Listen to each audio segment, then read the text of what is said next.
Buenos días, mis queridos alumnos de Macroeconomía 1. Bienvenidos a la clase de hoy, 1 de diciembre.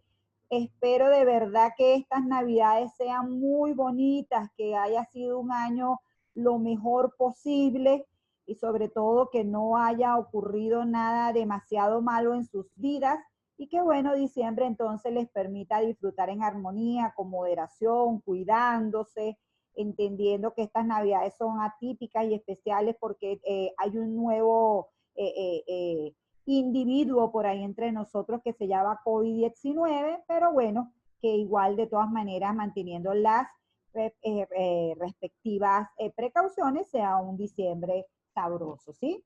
Pero bueno, como saben nosotros, tenemos clases hasta el 18 y el 17 es el segundo parcial. Entonces, como bien estaba por allí toda preocupada, se me olvidó ahorita el nombre de ella, una compañerita de ustedes, quería saber los lineamientos del examen, ya les adelanté por video, que va a ser, o por audio de WhatsApp, que va a ser una lectura. Así que, ¿qué necesito yo?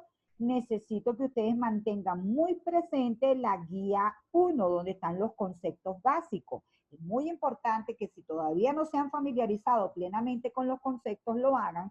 Y obviamente, toda la clase que estamos viendo aquí en adelante está asociada a entender cada vez mejor esos conceptos. Es decir, no es un parcial para hacer cálculos, es un parcial para entender cómo funcionan las cosas en la realidad, cómo se analizan los resultados de las variables macroeconómicas en la realidad, cómo hay organismos como el Fondo Monetario Internacional o la CEPAL que obtienen estadísticas regionales y por países de los agregados macroeconómicos, ven si hay crecimiento, si hay inflación, qué ha ocurrido con la política fiscal, con la política monetaria, ¿ok? Y eso es lo que se termina haciendo en ese segundo parcial, ¿de acuerdo? No les voy a dejar espacio para preguntas ahorita, las preguntas me las hacen por WhatsApp o por cualquier otro medio. Estas 2 horas tienen que ser mucho de aprovechar la clase, ¿ok? De dar materia nueva. Entonces nosotros, jóvenes, estamos en la unidad 4. Obviamente ya estamos avanzaditos, como quien dice, estamos en la semana 8, quiere decir que estamos a mitad de semestre, y la unidad 4 en principio se llama modelo keynesiano y de ISLM, ese es el nombre que generalmente tienen las guías, ¿ok? Y entonces nosotros después de haber diseñado en las clases anteriores cuál es la ruta para llegar al modelo ISLM y la trascendencia que tiene el modelo keynesiano y todo el postulado, toda la teoría keynesiana que nos dio Keynes para determinar luego este modelo ISLM, pues entonces permite ver la economía, cómo funciona en el corto plazo y cómo de alguna manera sorteamos el tema de los ciclos económicos. Entonces, lo primero que estábamos viendo era el modelo keynesiano. ¿Qué habíamos dicho del modelo keynesiano? Del modelo keynesiano ya habíamos dicho bastantes cosas importantes. Una, que es un modelo de muy corto plazo, o de corto plazo. Ya yo dejé de decirle eso de muy corto plazo. Un modelo de corto plazo en el cual predomina la demanda para determinar el crecimiento de la economía, para determinar el ingreso de la economía en términos reales.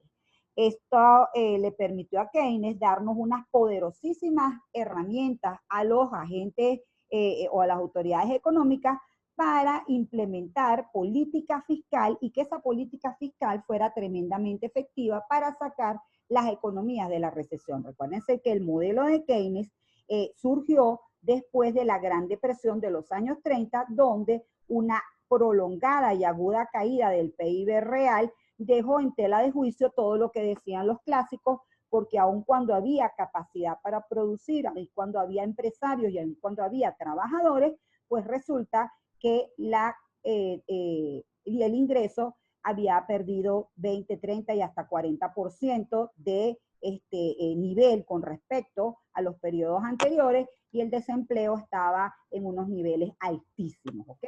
Entonces, repito, esta es una herramienta poderosísima que nos dejó Keynes y entonces nosotros habíamos empezado ya a comprender cómo funcionaba. Ya habíamos hablado de los supuestos. Los supuestos eran muy importantes porque nos permitían determinar de lo que habla Keynes. Entonces, los precios son constantes. Este es el primer supuesto importante, de tal manera que la producción, el ingreso, todas las variables reales que tienen que ver con la producción se asocian en una sola variable I o Y, ¿ok? De ingreso. Ya no existe esto de PIB real, PIB nominal, PIB potencial, ingreso nacional disponible, no existe nada de eso, jóvenes. Ahora simplemente existe Y como representación del valor total de la producción de bienes y servicios en un periodo de tiempo determinado, ¿ok? Otros apartados, otros supuestos que permitían a Keynes validar esto, era que se distribuían todos los ingresos, no se pagaban intereses, no había depreciación, de manera que entonces todo eso permitía, repito, que la variable producción, simplemente la variable producción e ingreso, esté asociada en esa variable Y, ¿ok? Otra cosa muy importante entonces es que la demanda es la que determina a Y, ¿ok?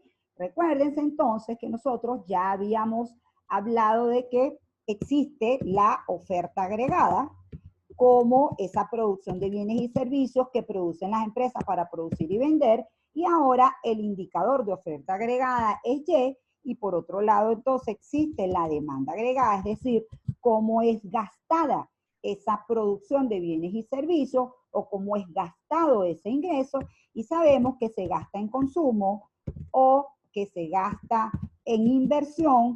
Si nada más tenemos las variables consumo e inversión, estamos hablando entonces de la economía privada. ¿Por qué se dice economía privada? Bueno, porque nada más están los agentes económicos privados. ¿Okay?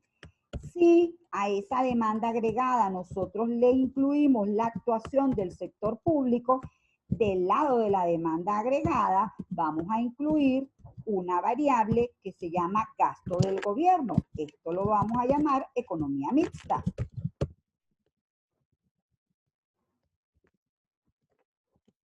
¿Okay?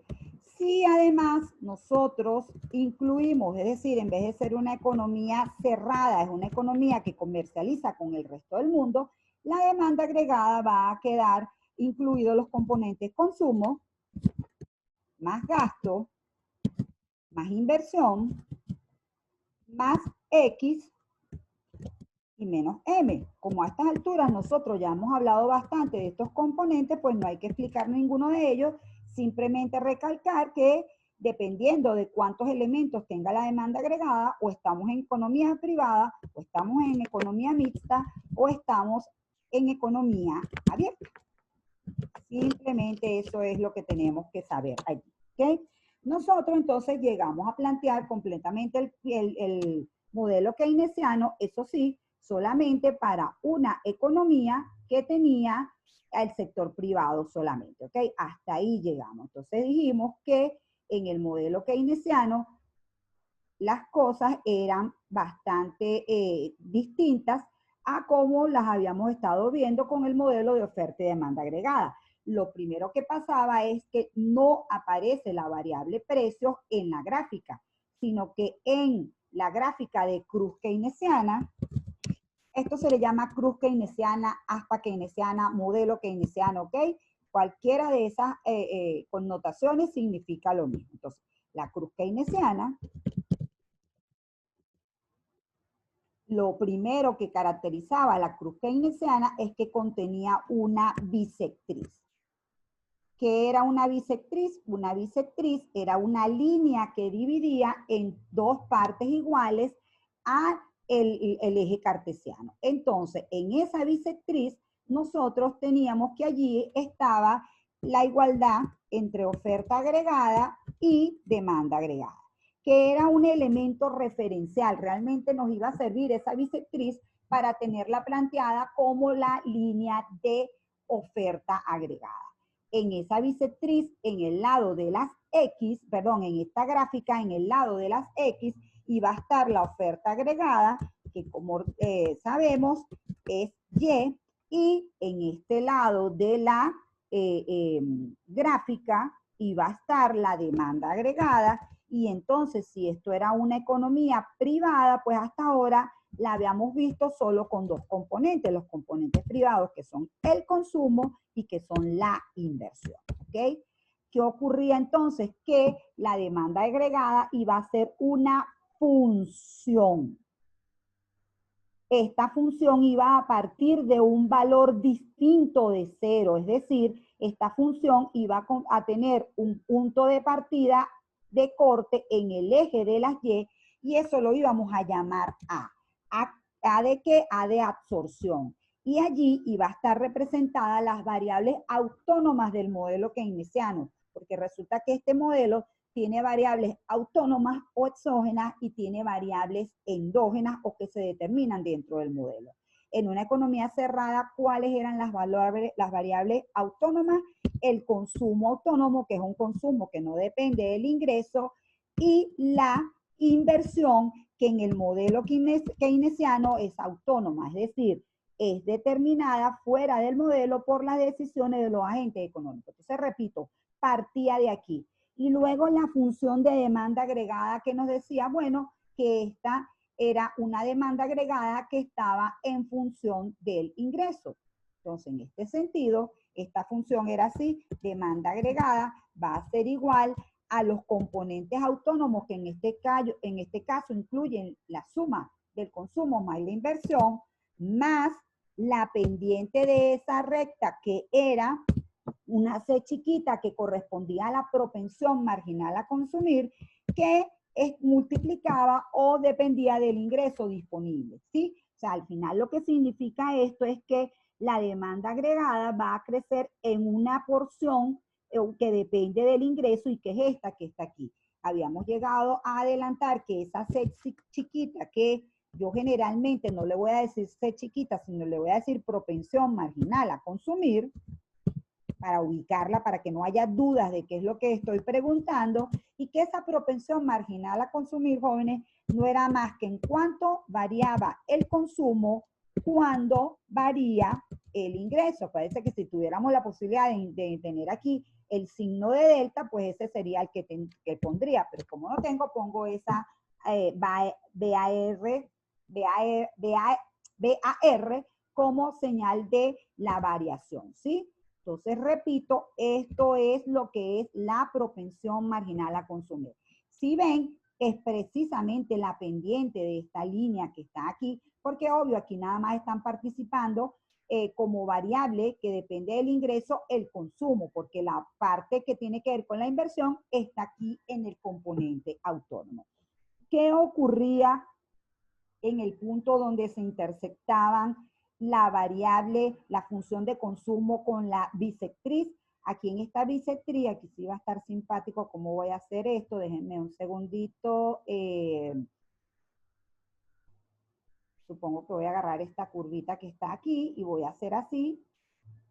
Ajá, no me quedó tan curvita como me debió haber quedado.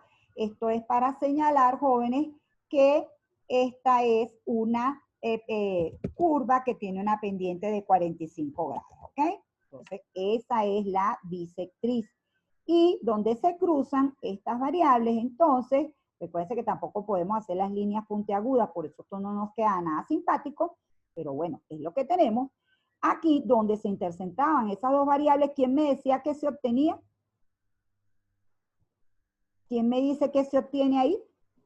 El ingreso de equilibrio. Tan bella, perfecto. El ingreso de equilibrio, ¿verdad? Donde se intersectan la función de demanda agregada con la bisectriz. Entonces, como ven, por eso es que les digo que aquí de alguna manera la oferta agregada queda como mirona de palo, queda adaptándose a lo que diga la demanda. Ojo que de este lado casi nunca lo van a ver señalado porque no hace falta, pero de este lado también lo que estamos obteniendo es el ingreso, ¿sí? O sea, al final, repito, esta combinación de aquí nos permite obtener el ingreso de equilibrio. Nosotros sabemos, jóvenes, que paralelamente a ese punto donde la oferta agregada es igual a la demanda agregada, es decir, el equilibrio ocurre donde la oferta agregada es igual a la demanda agregada, y hemos dicho también que ¿qué otra cosa ocurre en ese punto? ¿Quién se acuerda la otra cara, la cara financiera de esto? ¿Qué con qué es igual para que se dé el equilibrio en la economía?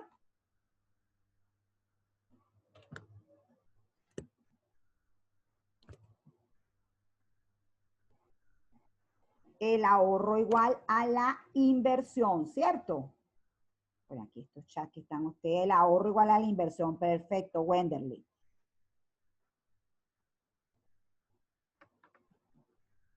Fíjate, Wenderly, pegadita, ¿ok? No, Ariana es la que me pregunta si la demanda agregada comienza aquí. Pegadita, mi amor. En señal de que aquí hay un número importante que es esta A, que es la suma del consumo más la inversión. Repito, la gráfica comienza aquí señalando siempre el punto de corte con el eje de las y ahí arranca la función. ¿Por qué? Porque ese dato es muy importante. Ese dato representa los componentes autónomos de la demanda agregada. Y luego esto representa los componentes que se mueven en función del ingreso. ¿Okay? Entonces, en esta economía donde nada más tenemos el sector público, recuérdense que cuando tenemos el consumo, esta la iba a costar un poquito más porque obviamente esta es igual de paralela que esta, donde tenemos el consumo, pues también tenemos el ahorro, porque recuerden que el ahorro, porque perdí aquí mi, donde se, ¿cómo se llama? El ahorro, perdón, es el ingreso menos el consumo, ¿sí? Y entonces, como está planteada aquí la función, el ahorro también va a ser una función. ¿Y cómo se va a dar esa función? Bueno, va a ser, bueno, entonces, va a ser menos consumo autónomo, menos consumo autónomo, porque es el espejo de la otra, ¿sí? Consumo autónomo más el componente que tiene que ver con la propensión marginal a ahorrar, que es 1 menos C, del ingreso. De hecho, aquí en economía mixta, perdón, en economía privada, no existe todavía el tema del ingreso disponible, que lo puse por el automático, pero aquí le vamos a dejar solo el ingreso, no le vamos a poner ingreso disponible. Entonces el ahorro, repito, es el paralelo. Hay un punto donde el ahorro es igual a la inversión y luego otros puntos donde el ahorro va a ser diferente de el consumo y se genera esta función que está aquí. En ese punto vamos a tener, jóvenes, que la inversión, si la queremos señalar aquí, la inversión va a ser una línea totalmente constante, porque la inversión hemos dicho que es una variable que viene dada. ¿Ok? Una variable que viene dada. Y entonces repito, acuérdense que aquí ya esta no es la función de consumo sola, esta es la función que incluye el consumo y la inversión. ¿Ok? Y aquí, esta es la función del ahorro, esta es la inversión, y la economía está en equilibrio donde la oferta agregada es igual a la demanda agregada y el ahorro es igual a la inversión. El ahorro es igual a la inversión. Otro componente importantísimo que logramos ver en ese momento fue, o en esa última clase, fue que Keynes hizo un aporte muy, muy importante a todo lo que es la demanda y la capacidad de la demanda para influir en la oferta agregada cuando creó el concepto del multiplicador, ¿sí? Lo llamamos multiplicador keynesiano. Ojo, que no tiene nada que ver, keynesiano, que no tiene nada que ver con el multiplicador monetario, ¿ok? Es el multiplicador monetario, el multiplicador keynesiano. ¿Qué es el multiplicador keynesiano? Es la proporción en que aumenta el ingreso cuando hay un aumento de cualquier componente autónomo de la demanda agregada. ¿Okay? Componente autónomo de la demanda agregada. En ese sentido, entonces, el ingreso de la economía iba a estar determinado por cualquier movimiento de los componentes autónomos de la demanda agregada multiplicado por un efecto adicional que genera el multiplicador. ¿Por qué el multiplicador es capaz de generar un efecto adicional? Bueno, porque resulta que cuando usted mueve cualquier componente de la demanda agregada de forma autónoma, eso va a parar a las manos de alguien en forma de ingreso y esa persona que recibe el ingreso, pues simplemente hace dos cosas con ese ingreso. Una parte la consume, ¿verdad? Y otra parte la ahorra. Entonces, siempre que aumente el ingreso para alguien, va a aumentar el consumo en una proporción determinada que tiene que ver con la propensión marginal a consumir. Nosotros solo llegamos a ver el multiplicador de la inversión y entonces el multiplicador de la inversión era la versión más sencilla del multiplicador y habíamos dicho que era 1 entre 1 menos C o 1 menos propensión marginal a consumir. ¿De acuerdo? Hasta aquí llegamos en la clase pasada. ¿Alguien quiere preguntar algo?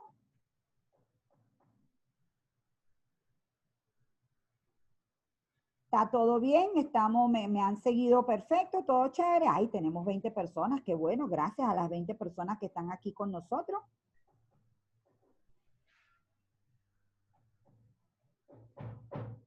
Todo bien, nadie me tiene dudas. Bueno, entonces, si nadie me tiene dudas, podemos seguir avanzando, ¿sí? Profe, disculpe, yo le mandé una pregunta al chat. No sé si le llegó. Lo que pasa es que no sé si me entiendo Lo de la bien. línea, lo de la gráfica, te respondí, mi amor, que si la cortaba en la gráfica, esa pregunta. Ajá. Sí, sí, te puse que absolutamente que corta en la gráfica porque allí se genera un valor muy importante que es el consumo y la inversión autónoma o todos los componentes autónomos de la inversión, ¿ok? Ah, Entonces, gracias, disculpe. entonces sí, sí, es importantísimo ese punto, lo vas a ir viendo, cómo ese punto va creciendo, ¿ok? Entonces, repito, lo que estamos haciendo ahora es ir agregando los componentes de la demanda agregada que tienen mucho que decir en el modelo keynesiano. Ahora vamos a hablar no de una economía privada, sino una economía del sector público y vamos a ir viendo cuáles son los componentes que va agregando el elemento de incluir el sector público, ¿ok? Entonces, como saben, en el modelo keynesiano el Estado interviene en la economía para aplicar políticas fiscales, es decir, cuando la economía está en recesión, el Estado cuenta con tres poderosos instrumentos que le permiten ayudar a los agentes económicos a dinamizar sus respectivas variables de gasto del ingreso y con eso permitir que los empresarios se den cuenta que se está vendiendo su mercancía y que entonces ellos pueden producir más bienes y servicios, ¿ok? Entonces, los tres elementos o las tres variables poderosas con las que cuenta el Estado son los impuestos, el gasto del gobierno y las transferencias, ¿ok? ¿Cómo va a afectar eso los componentes dentro del modelo keynesiano? Bueno, en el caso del gasto del gobierno, el efecto lo vamos a llamar directo porque resulta que el gasto forma parte de la demanda agregada. Y en el caso de los impuestos y de las transferencias, los vamos a llamar indirectos porque resulta que tanto las transferencias como los impuestos generan cambios en el ingreso. Es decir, que es cuando aparece el sector público que nosotros empezamos a hablar de ingreso disponible.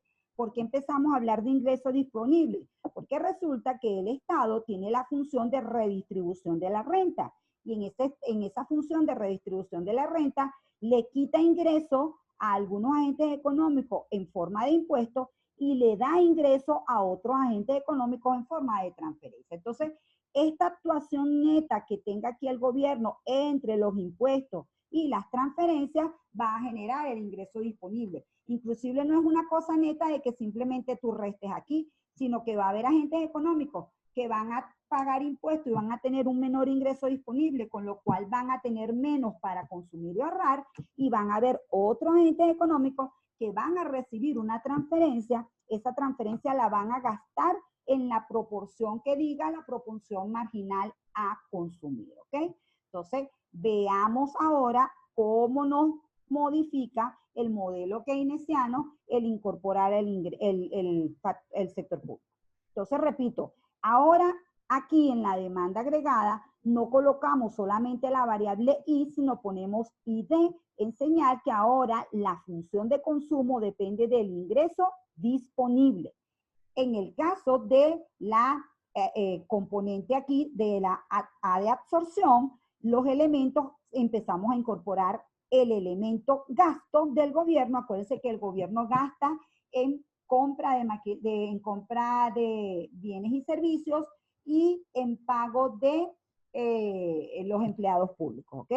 Y las transferencias también las vamos a incluir aquí porque también son un dato que viene dado, son una variable exógena, pero ojo que en el componente autónomo no se incluye el monto total de la transferencia, sino que se multiplica por la propensión marginal a consumir. ¿Por qué? Porque la transferencia que van a recibir las familias, se supone que un porcentaje la van a consumir y la otra la van a ahorrar, ¿ok? Entonces, repito, esta A ahora incluye todos estos componentes. Ahora es consumo autónomo, inversión autónoma, gasto del gobierno autónomo y transferencias realizadas del gobierno que son multiplicadas solo las transferencias por la propensión marginal a consumir.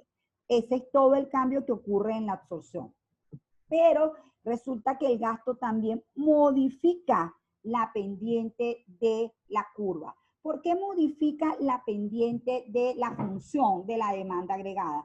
Bueno, porque resulta que generalmente el gobierno no cobra un impuesto fijo, no cobra, a todo el mundo le voy a cobrar $50 de impuesto o 5 millones de impuestos. No, el gobierno tiene una tasa impositiva y una tasa que va creciendo para las personas en la medida que crece el ingreso, ¿ok? Entonces, en ese sentido, esta tasa modifica la pendiente y ahora resulta que la demanda agregada va a ser demanda agregada más, fíjense que ahora no les pongo la C, sino les pongo propensión marginal a consumir, ¿sí? Para que no se me enrede. Esa propensión marginal a consumir la multiplico por 1 menos T, porque este 1 menos T es esta representación del componente de los impuestos que depende del ingreso. Entonces, ahora la pendiente de la demanda agregada va a incluir estos dos elementos. Va a incluir la propensión marginal a consumir y va a incluir este 1 menos T que tiene que ver con los impuestos. ¿Ok? Todo eso multiplicando a quién? Al ingreso disponible. Entonces, repito, esta es la forma como ahora queda la demanda agregada. El multiplicador también sufre una modificación y ahora el multiplicador va a ser 1 entre 1 menos propensión marginal a consumir por 1 menos T. ¿Ok?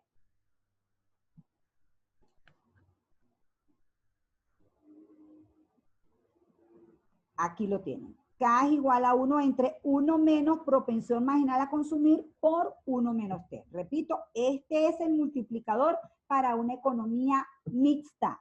Esta es la ecuación de demanda agregada para una economía mixta y tenemos que tomar en cuenta que ahora el ingreso, tenemos el ingreso nacional disponible. Entonces, fíjense, aquí empieza a operar lo que le interesaba a Keynes.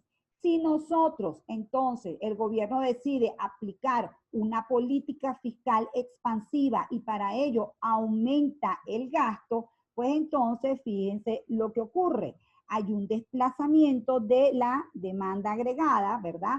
Donde se vuelvan a intersectar la bisectriz de 45 grados y la demanda agregada. Vamos a tener el nuevo nivel de ingreso y todo ese crecimiento del ingreso se va a deber a dos componentes. Uno, el aumento del gasto propiamente dicho, pero otro, el multiplicador. ¿Por qué? Porque este gobierno que ha hecho, este gobierno ha comprado más bienes y servicios y este gobierno le ha pagado más o ha contratado más mano de obra y todas esas personas que están recibiendo un nuevo ingreso, pues el 0,80 o el 0,70, lo que sea la propensión marginal a consumir, lo van a gastar. Entonces, ¿cómo representamos esos cambios aquí? Ojo, trazamos nuestra línea aquí para ver el primer ingreso. Trazamos nuestra línea aquí para ver el segundo ingreso.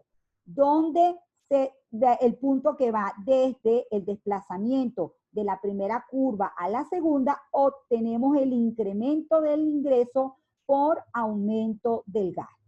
¿Cómo ubicamos el incremento del multiplicador, el efecto del multiplicador dentro de la variable? Bueno, en este primer punto vamos a seguir una línea horizontal prepunteada y donde se cruce esa línea prepunteada con la línea donde está el nuevo ingreso, en ese punto, ¿verdad? Ahí vamos a tener un nuevo punto y la distancia que hay desde este punto hasta donde se desplazó la curva, esto es todo lo que corresponde al efecto multiplicador. Les vamos a poner a ubicar el efecto multiplicador, así que por favor, estudienselo muy bien. Entonces, repito, ¿qué ocurriría cuando hay un aumento del gasto del gobierno? Pues hay un incremento del ingreso derivado por los dos efectos, el aumento del gasto del gobierno y el aumento del multiplicador. ¿Alguien tiene preguntas con eso? Son muchos detalles, muchos elementos y por eso es que tienen que estudiarme todas las semanas y llevar esos apuntes, pero perfectos, pues. Esos apuntes tienen que ser una belleza, jóvenes, ¿de acuerdo? Entonces, fíjense, ahora vamos a hablar de el sector de una economía mixta, ¿ok? Es cerrada porque no tiene el sector externo, pero ahora vamos a hablar de los impuestos. Entonces, ¿cuáles son los cambios que generan los impuestos? Los cambios que generan los impuestos son que cambian la pendiente de la curva, la hace más plana, ¿ok? Y aquí no hay cambios del lado de A. O sea, A va a seguir siendo la misma y lo que cambia es la pendiente de la curva, ¿sí? Entonces, por ejemplo, ¿qué ocurre en este caso? En esta gráfica vemos el efecto de un aumento de la tasa impositiva. Si hay un aumento de la tasa impositiva, obviamente el efecto es una reducción en el ingreso disponible. ¿Cómo vamos a señalizar esa reducción en el ingreso disponible? Bueno, obviamente en vez de ser un desplazamiento hacia arriba de la curva, va a ser un desplazamiento hacia abajo de la curva, cambiándole la pendiente, haciéndola más plana que la curva anterior y volvemos a hacer lo mismo. Donde se cruza la bisectriz con la nueva curva, ahí vamos a tener la variable, obviamente en señal de que esto es una reducción. Ahora Y1 va a estar aquí, Y2 va a estar aquí, y el multiplicador, en vez de operar con un efecto expansivo, va a operar con un efecto contractivo, ¿sí? Entonces, A va a seguir siendo igualita porque no ha cambiado ni la inversión autónoma, ni el consumo autónomo, ni el gasto del gobierno, sino lo que ha cambiado es esta parte del ingreso. Recuérdense que ahora esto es ingreso disponible. ¿Okay? Entonces, la forma de representarlo gráficamente como es, otra vez, el componente de esta variable donde se intersectan, o sea, donde estén las dos líneas, todo ese tramo de las dos líneas, va a ser la variación de los impuestos, que obviamente aquí es una reducción, ¿sí? Uy, perdón, que me fui para otro lado. Aquí obviamente estamos hablando de una reducción desde este punto hasta este punto. ¿Y cómo vamos a graficar el multiplicador? Vuelvo a pasar mi línea aquí perpendicular, donde se intersecta con esta línea, me fijo en este punto y donde estaba esta curva hasta aquí, el efecto multiplicador ahora reduciéndose, ¿sí? El efecto multiplicador desde aquí generándose hasta aquí un valor más, mucho más pequeño. Y así me queda gráficamente el efecto. Esto lo vamos a hacer también con números y obviamente en los números ustedes van a calcular cuánto es A, cuánto es Y sub 1, cuánto es Y sub 2 y tienen que saberlo manejar de las dos formas. Entonces, fíjense, en definitiva, la propensión marginal a consumir, es decir, todo este componente, ahora se le coloca una tilde para separarlo, para diferenciarlo y decir que es una economía mixta. Y esa propensión marginal a consumir en una economía mixta es menor que la propensión marginal a consumir cuando no está el efecto de los impuestos, ¿ok? Entonces son cosas que se derivan de cómo fue planteado el modelo, cómo fue utilizada toda la parte matemática para dar estas explicaciones, ¿de acuerdo? Entonces, estos son todos los elementos que transforman la ecuación cuando, o con todo el modelo keynesiano, todos los elementos del modelo keynesiano, cuando nosotros estamos en una economía mixta. Por supuesto, ya nos queda muy poquito tiempo. Vamos a dejarlo hasta aquí y en el próximo contacto seguimos avanzando ahora con una economía abierta y cuáles son los cambios cuando estamos en una economía abierta. ¿De acuerdo? Si tienen alguna pregunta, me la van haciendo por WhatsApp, ¿sí? Entonces, bueno, nos conectamos una segunda vez. Recuerden que como es martes, nos tocan 2 horas de clase.